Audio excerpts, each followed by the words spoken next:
लोकतंत्र के सबसे बड़े मंदिर में 5वें चरण का मतदान समाप्त हुआ है। 6 राज्यों और 2 केंद्र शासित प्रदेशों की 49 सीटों के लिए वोट डाले गए हैं। इसके साथ ही 543 लोकसभा सीटों में 5वें फेज तक कुल 429 सीटों पर मतदान पूरा हो चुका है। बाकी 2 चरणों में 114 सीटों पर वोटिंग होनी है। कड़े सुरक्षा इंतजामों के बीच, तमाम व्यवस्थाओं के बीच 5वें चरण का मतदान संपन्न हुआ। लोकतंत्र के इस उत्सव में जहां एक और मतदाता पूरी तरह सराबोर दिखे, तो वहीं किसी बूथ पर पूरा सन्नाटा भी पसरा हुआ दिखाई दिया। देखिए रिपोर्ट। लोकसभा चुनाव 2024 के लिए सिर्फ 2 चरण बाकी हैं। 5वें चरण में 6 राज्यों और 2 केंद्र शासित प्रदेशों की 49 सीटों पर वोटिंग है। इन सीटों पर 2 हाई प्रोफाइल सीटें शामिल हैं, अमेठी और रायबरेली, जहां से केंद्रीय मंत्री स्मृति ईरानी और कांग्रेस के पूर्व अध्यक्ष राहुल गांधी चुनाव लड़ रहे हैं। इन दोनों ही सीटों को गांधी परिवार का गढ़ माना जाता है, लेकिन पिछले चुनाव में स्मृति ईरानी ने राहुल गांधी को हराकर अमेठी सीट बीजेपी के खाते में डाल दी थी।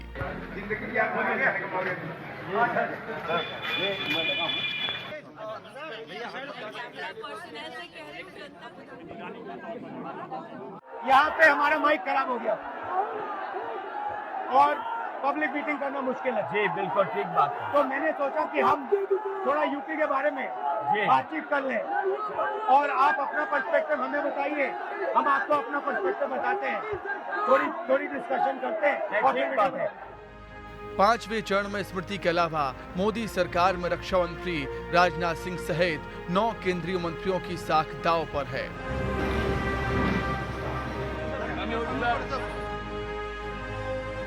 पांचवें चरण में बीजेपी 40 सीट पर चुनाव लड़ रही है, तो कांग्रेस ने 19 सीट पर अपने उम्मीदवार उतार रखे हैं। पिछले चुनाव में इन सीटों पर बीजेपी को 65% सीटें मिली थी। 2019 में इन 49 सीटों में से बीजेपी 32, शिवसेना 9, टीएमसी 4 और बीजेडी 2 सीट जीतने में कामयाब रही थी। कांग्रेस सिर्फ रायबरेली सीट ही जीत सकी थी। 2019 के लोकसभा चुनाव से 2024 का चुनाव काफी अलग है। यूपी में सपा और कांग्रेस ने मिलकर चुनावी मैदान में ताल ठोकी है, तो महाराष्ट्र में शिवसेना और एनसीपी 2 धड़ों में बटी हुई हैं।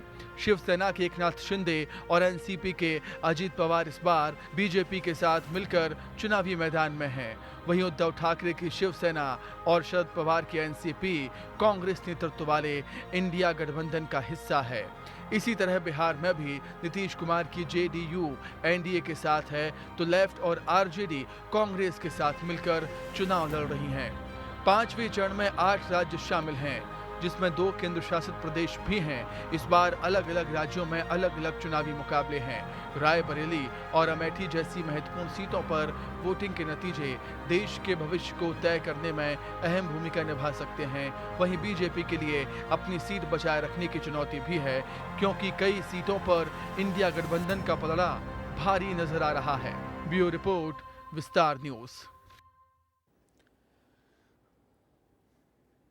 और मुख्यमंत्री डॉक्टर मोहन यादव आज दिल्ली के दौरे पर रहे। उन्होंने रोहिणी इलाके में सभा को संबोधित किया और बीजेपी प्रत्याशी के लिए वोट मांगे। सीएम ने आम आदमी पार्टी के आरोपों पर भी जमकर प्रहार किया है। इस रिपोर्ट को देखिए और समझिए कैसा चल रहा है चुनावी कैंपेन। आम आदमी पार्टी के राज्यसभा सांसद संजय सिंह ने भारतीय जनता पार्टी और पीएम नरेंद्र मोदी सरकार पर गंभीर आरोप लगाए हैं। संजय सिंह ने कहा कि मैं शासन, प्रशासन और चुनाव आयोग को बताना चाहता हूं कि अगर केजरीवाल को कुछ भी होता है तो सीधे तौर पर बीजेपी और पीएमओ इसके लिए जिम्मेदार होंगे। संजय सिंह ने आरोप लगाया कि कई बार बीजेपी ने अरविंद केजरीवाल पर हमले की कोशिश की है। अब उन्हें खुलेआम धमकी दी जा रही है। इसका पूरा संचालन भाजपा और पीएमओ की ओर से किया जा रहा है। शासन को, प्रशासन को, चुनाव आयोग को, सबको ये बताना चाहता हूं कि जो भी हमला केजरीवाल पर करने की तैयारी है, अगर ऐसा कुछ भी होता है तो सीधे सीधे इसके लिए देश के प्रधानमंत्री नरेंद्र मोदी, पीएमओ और भारतीय जनता पार्टी जिम्मेदार होंगे। संजय सिंह के तमाम आरोपों पर जवाब दिया मध्य प्रदेश के मुख्यमंत्री डॉक्टर मोहन यादव ने। दिल्ली के चुनावी दौरे पर पहुंचे डॉक्टर मोहन यादव ने अरविंद केजरीवाल पर तंज कसते हुए कहा कि जो जमानत पर बाहर आए हैं उनको क्या गिरफ्तार करोगे। उनको मालूम है कि उन्हें 2 दिन के बाद कहां जाना है। कौन डर गया है, जमानत पर कौन आया है, जमानत निरस्त कराएं और अभी अंदर चले जाएं। जो गिरफ्तार के बाद जमानत पे आए वो क्या गिरफ्तार करेंगे, उनको मालूम 2 दिन के बाद कहाँ जाना है उनको। कौन डर गया है, जमानत पे कौन आया है, जमानत निरस्त कराए अभी अंदर चले जाएंगे। बड़ा दुर्भाग्य के साथ कहना पड़ रहा है कि इतनी बड़ी जवाबदारी वाली जगह पर रह करके भी कितनी हल्कापन की राजनीति करते हैं। सीएम ने आम आदमी पार्टी पर प्रहार करते हुए कहा कि महिलाओं के साथ दुर्व्यवहार में इस ढंग का प्रदर्शन करके आप क्या कहना चाहते हैं। आप बहन बेटियों का अपमान करते हैं। कांग्रेस और आम आदमी पार्टी सब मिलकर गठबंधन करती हैं और इस ढंग के हालात करती है कि पहले घर के अंदर आईएएस अधिकारी चीफ सेक्रेटरी को मारते हैं और अब बहन को पिटवाते हैं और अपने पीए को बचाने का नाटक करते हैं। व्यवहार में भी बेशर्मी से आप इस ढंग का प्रदर्शन करके क्या चाह रहे हो। आप बहन बेटी का अपमान कर रहे हो, ये गलत बात है। कांग्रेस और आप पार्टी सब मिलकर के गठबंधन करती है और इस ढंग का हालात करती। पहले घर के अंदर आईएएस अधिकारी को मारते, चीफ सेक्रेटरी को मारते, अब बहन को पिटवाते हैं, अपने पीए को बचाने के लिए नाटक करते हैं, बहन के लिए अपमान की स्थिति के लिए माफी नहीं मांगते। मुख्यमंत्री ने दिल्ली के रोहिणी इलाके में बैठक को संबोधित भी किया। यहाँ उन्होंने बीजेपी प्रत्याशी के लिए वोट मांगा। मुख्यमंत्री ने इस दौरान यादव वोटरों को साधने की कोशिश भी की। उन्होंने इंडिया गठबंधन पर निशाना भी साधा। उन्होंने कहा कि गठबंधन उससे करना चाहिए जिससे कुछ भला हो, कांग्रेस से जुड़कर कुछ नहीं होगा। मोदी के साथ मिलकर चलने से देश और समाज का भला होगा। डूबी हुई भेड़ द्वारका के अंदर मोदी जी पानी के अंदर इस उम्र में भी नीचे गए तो उनने अपने हाथ में मोर पंख ले गए और भगवान को अर्पित किए। अब यादव वोट देंगे क्यों नहीं देंगे बताओ, इसके बाद बचता है। दरअसल मध्य प्रदेश का चुनाव खत्म होने के बाद मुख्यमंत्री डॉक्टर मोहन यादव इन दिनों दूसरे राज्यों में बीजेपी प्रत्याशियों के पक्ष में वोटरों को साधने में जुटे हैं। इसी चुनावी दौरे के तहत वो दिल्ली पहुंचे थे। ब्यूरो रिपोर्ट, विस्तार न्यूज। और छत्तीसगढ़ में लोकसभा चुनाव के बाद अब राजनीतिक पार्टियां वोटिंग प्रतिशत के आधार पर गणित बैठाने की कोशिश कर रही हैं। रायपुर लोकसभा सीट में बीते 3 चुनाव में हार जीत का अंतर 3 गुना से ज्यादा बढ़ा है। ऐसे में इस बार हुए चुनाव में वोटिंग प्रतिशत में राजनीतिक पार्टियां आकलन करने में जुटी हुई हैं। देखिए क्या कुछ आकलन हो रहा है इस रिपोर्ट में।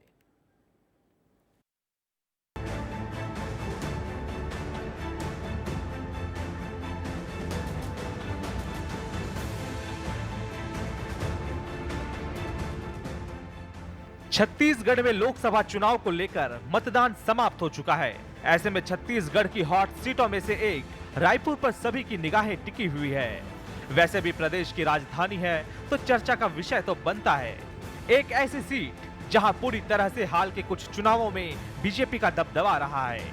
अगर रायपुर के चुनावी गणित को समझा जाए तो एक श्रृंखला के हिसाब से बृजमोहन अग्रवाल थोड़ा संतुष्ट नजर आएंगे। ये श्रृंखला क्या है, ये विस्तार से बताते हैं। चुनाव की मतगणना के ऊपर हर किसी की नजर रहती है। किस उम्मीदवार को कितने मत मिले, उनका वोटिंग परसेंट क्या रहा, जीत हार का अंतर कितना रहा, ये सारे सवाल ऐसे हैं जिसका जवाब हर राजनीति के जानकार ढूंढते रहते हैं। बात रायपुर लोकसभा सीट की तो यहाँ का गणित कुछ ऐसा है जिससे बीजेपी को जाहिर तौर पर राहत मिल रही होगी। रायपुर लोकसभा में जीत और हार के अंतर की बात करें तो हाल के चुनाव दर चुनाव ये अंतर बढ़ता जा रहा है। पिछले 3 बार के मतदान के आंकड़ों में जीत हार का अंतर 3 गुना से ज्यादा हो चुका है। इन आंकड़ों को साफ साफ समझाते हैं। साल 2009 लोकसभा चुनाव, बीजेपी की तरफ से रमेश बैस को 49.19% वोटिंग शेयर के साथ चुनाव में 3,64,943 मत प्राप्त हुए थे। कांग्रेस के प्रत्याशी भूपेश बघेल को 41.39% वोट शेयर के साथ 3,07,042 वोट मिले। लोकसभा चुनाव में रमेश बैस ने भूपेश बघेल को 7% वोटिंग शेयर के ज्यादा अंतर से हराया था। 2014 का लोकसभा चुनाव, एक बार फिर रमेश बैस ने रायपुर सीट से बाजी मारी। रमेश बैस को मतदान में 52.36% के साथ कुल 6,54,922 वोट मिले थे। वहीं कांग्रेस के सत्यनारायण शर्मा को 38.64% वोटिंग शेयर के साथ कुल 4,83,276 वोट मिले। इस तरह बीजेपी के रमेश बैस ने इस चुनाव में करीब 14% वोटिंग शेयर के अंतर से चुनाव जीता था, जो कि पिछले चुनाव से 7% ज्यादा था। साल 2019 का लोकसभा चुनाव का नतीजा आया तो बीजेपी ने इस सीट पर 4 चांद लगा दिए। मोदी लहर में रायपुर सीट भगवामय हो चुका था। बीजेपी के सुनील कुमार सोनी को इस सीट से 60.01% वोटिंग शेयर के साथ 8,37,902 मत मिले। वहीं कांग्रेस प्रत्याशी के खाते में 4,89,664 वोट आए। कांग्रेस प्रत्याशी प्रमोद दुबे को 35.07% मत प्राप्त हुए। इस तरह 2019 के चुनाव में जीत हार का अंतर देखा जाए तो ये लगभग 30% तक पहुंच चुका है। 2009 में लगभग 7%, 2014 में लगभग 14% और 2019 में लगभग 30%। इस हिसाब से देखा जाए तो जीत हार में इतना बड़ा अंतर बीजेपी के लिए सुखद संकेत दे रहा है। हालांकि राजनीति अनिश्चितताओं के लिए जानी जाती है, जहां बिना मतदान की काउंटिंग के किसी भी भविष्यवाणी या आंकड़ों के हिसाब से परिणाम की पुष्टि नहीं की जा सकती। ब्यूरो रिपोर्ट, विस्तार न्यूज। चलिए आगे बढ़ते हैं और गर्मी की बात करते हैं, क्योंकि मध्य प्रदेश में गर्मी की बेतहाशा मार पड़ रही है। कई जिले तपन से हलाकान हो रहे हैं। आपको दिखाते हैं कि लू के थपेड़ों से कैसे मध्य प्रदेश के लोग परेशान हैं इस रिपोर्ट में।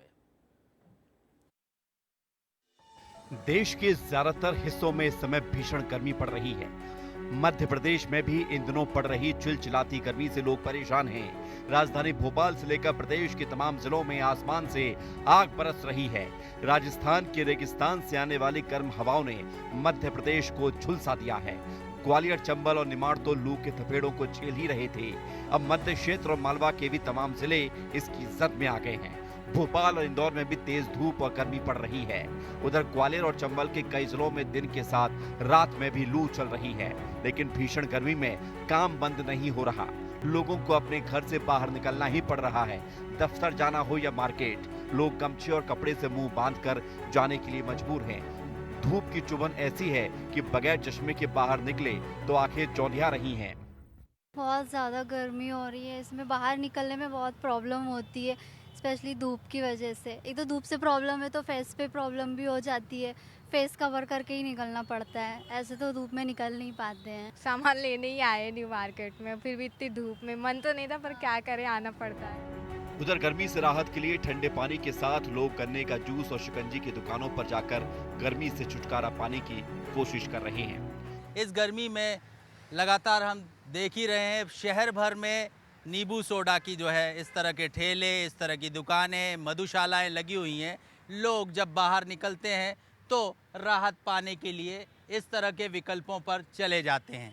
हम यहाँ पिछले आधे घंटे से हैं और ये सिलसिला लगातार बना हुआ है। लोग लगातार जो है शीतल पेय पी रहे हैं, शिकंजी पी रहे हैं। एक भाई साहब बैठे हुए हैं, इनसे भी हम बात कर लेते हैं। भाई साहब, जो है आप बाहर निकले हैं, गमछा आपने जो है लपेट रखा था इससे पहले, अब आप रुककर जो है शिकंजी पी रहे हैं। आखिर गर्मी से राहत पाने का और क्या क्या उपाय कर रहे हैं आप? देखिए, गर्मी तो है ही, घर से बाहर निकलने के बाद या तो इस टाइप के इन्वायरमेंट हो तो बढ़िया रहता है। नहीं तो गर्मी से बचने के लिए हम केरी का पना, ऑरेंज का नींबू की शिकंजी, ये सब हम यूज़ कर लेते हैं ताकि गर्मी से थोड़ी बहुत राहत मिल सके। एक और साथी जो है बैठे हुए, हम उनसे जानेंगे कि वो जो है गला तर कर रहे हैं, क्या लग रहा है उनको, भीषण गर्मी परेशान कर रही है? गर्मी तो हर किसी को लग रही है, लेकिन मजबूरी है अपनी काम पर आना। किस तरह के उपाय कर रहे हैं गर्मी से बचाव? तो वही शीतल पेय का उपाय किया जा रहा है। गमछा उमछा भी लपेट रखा है आपने? गन्ने का जूस, नींबू पानी, शिकंजी, यही पीकर कुछ राहत मिलती है। सुना, आपने देखा, लोग काम से निकलना तो जरूरी है, एहतियात भी बरत रहे हैं और शीतल पेय भी पी रहे हैं। भोपाल स्थित मौसम केंद्र के अनुसार मध्य प्रदेश के 24 जिलों में अधिकतम तापमान 40 डिग्री से ज्यादा बना हुआ है। दतिया में 47.50 डिग्री सेल्सियस तापमान रहा।